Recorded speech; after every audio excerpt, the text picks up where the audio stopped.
சத்தம் என்ன, கொட்டாம்பூ சத்தம் என்ன, குழவி பாடும் சத்தம் என்ன,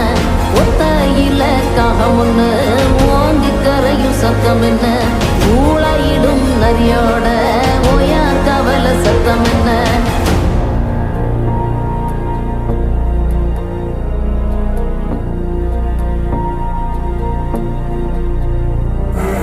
மல்லிகா கத்தும் சத்தம், பணஞ்சால காத்து சத்தம், திருநாயின் ஊழ சத்தம், தெரியாத ஏதோ சத்தம், உள்ளத்தாச்சி தூரத்துல புலம்பி அழுவும் சத்தம், பொறிகால